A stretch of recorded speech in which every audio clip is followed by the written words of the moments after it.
सध्या महाराष्ट्रामध्ये काही पॅटर्न खूप ट्रेंडिंगवर आहेत, ज्यामध्ये जरांगे पॅटर्न असेल, मुंडे पॅटर्न असेल किंवा मग ओबीसी पॅटर्न, मराठा पॅटर्न असेल.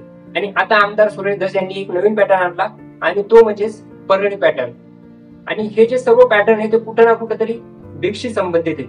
मग हे सर्व पॅटर्न काय आहेत, काय नेमका काय विषय आहे, याचा बीडशी कशा पद्धतीने संबंध आहे, हे सर्व जाणून घेणार आहोत आपण आजच्या व्हिडिओमध्ये. तर नमस्कार, स्वागत आहे तुमचं आपल्या गाईड आपल्या युट्यूब चॅनलवर.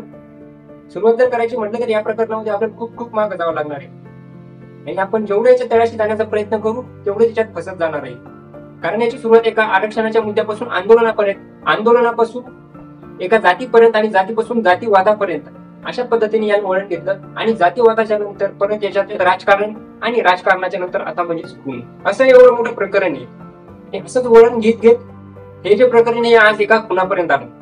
कारण कोणतीही जात असो, कोणताही समाज असो, प्रत्येक जातीमध्ये प्रत्येक समाजामध्ये 4 लोक वाईट असतात. पण याचा अर्थ असा नसतो पूर्णच्या पूर्ण समाजच वाईट आहे. पण कुठून तरी सुरुवात करावी लागणार. त्यामुळे आपण सुरुवात करणार ती म्हणजे बीड जिल्ह्यातील मस्साजोग या गावातून. कारण मस्साजोग गावचे सरपंच संतोष देशमुख यांची 9 डिसेंबर 2024 रोजी निर्गुण हत्या करण्यात आली. त्यांच्या गाडीला डोंगाव टोल नाक्याजवळ अडवून काही अज्ञात लोकांनी त्यांचं अपहरण केलं आणि नंतर जबरदस्तीने आपल्या गाडीत बसवून दिलं. आणि नंतर देठणा गावाजवळ त्यांचा मृतदेह सापडला. आणि जशी माहिती आतापर्यंत आहे त्या माहितीनुसार त्यांची जी हत्या झाली ती हत्या एका खंडणी या प्रकरणातून झाली. म्हणजे काही खंडणी गोळा करणाऱ्या लोकांचा त्यांनी विरोध केला आणि त्याच रागातून त्या लोकांनी त्यांचा खून केला अशी शक्यता दर्शवली जाते.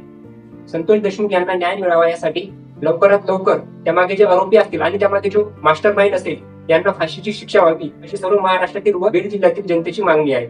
या प्रकरणामध्ये वाल्मिक कराड यांचा हात आहे असे विरोधकांचे आरोप आहेत. आणि वाल्मिक कराड हे मंत्री धनंजय मुंडे यांचे जवळचे असल्यामुळे धनंजय मुंडे यांना सुद्धा याच्यात टार्गेट केल्या जात आहे असे दिसून येते. ज्यामध्ये मंत्री धनंजय मुंडे ते सर्वांच्याच निशाण्यावर आहेत. त्यातूनच प्राजक्ता माळी आणि धनंजय मुंडे यांची झालेली एका सांस्कृतिक कार्यक्रमातील भेट चर्चेचा विषय बनलेला आहे. त्यावर टिप्पणी करत भाजप आमदार सुरेश धस म्हणाले, ईट भट्ट्या जमिनी बळकावून त्यावर अवैध बांधकाम करून प्रचंड पैसा कमवला जात आहे. त्यातूनच इव्हेंट मॅनेजमेंट केले जातात आणि त्यासाठी प्राजक्ता माळी, रश्मिका मंदना आणि सपना चौधरी यांना परळीमध्ये आणलं जात आहे असं विधान धस यांनी केलं होतं. त्याच्यानंतर जर कोणाला चित्रपट काढायचा असेल अशा विभूतींवर काढता येईल असं म्हणून त्यांनी धनंजय मुंडे यांच्यावर अप्रत्यक्ष टीका केली. प्राजक्ताताई माळी हाही आमच्या परळीमध्ये येतात आणि हाही एक परळी पॅटर्न आहे असंही ते म्हणाले. आणि याच वक्तव्याचा विरोध म्हणून अनिता माळी यांनी पत्रकार परिषद घेऊन त्यामध्ये त्या म्हणाल्या, महाराष्ट्रातल्या राजकारण्यांनी असे वक्तव्य करणंही त्यांना शोभत नाही. कुठल्याही राजकारण्याच्या कुबड्यांशिवाय एखादी स्त्री स्वबळावर यशस्वी होऊ शकत नाही का, असाही संतप्त सवाल त्यांनी धस यांना केला. त्याचबरोबर गुणरत्न सदावर्ते यांचा एक स्वतःचाच पॅटर्न आहे. त्यांनी प्राजक्ता माळी, रश्मिका मंदना यांना पाठिंबा देत ते म्हणाले, बीडमध्ये झालेला सर्वपक्षीय मोर्चा हा संतोष देशमुख यांना न्याय देण्यासाठी नसून जरांगे आव्हाड आणि सुरेश धस यांच्या स्वार्थासाठी होता.